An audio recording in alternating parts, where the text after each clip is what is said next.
Hello everyone, welcome to my channel. Today I'm going to be reviewing this body wave U-part wig from Yolissa Hair.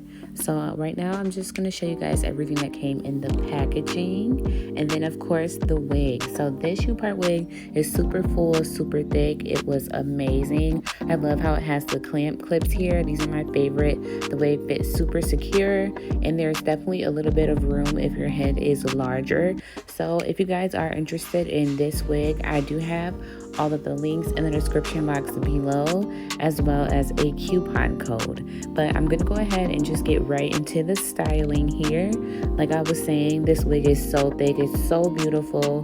The hair was super full. I didn't even need to trim the ends on this one. It just was amazing. So again, check out that description box if you are interested. And yeah, just go ahead and keep on watching for how I styled this wig. The install is super simple. I just clipped the little clips around my hair and did a few little curls. I didn't even curl the actual wig out of the packaging because those curls were pretty as well. So yeah, I'm not going to talk this entire video. I'm just going to let you guys watch it and enjoy. And thank you guys so much for watching.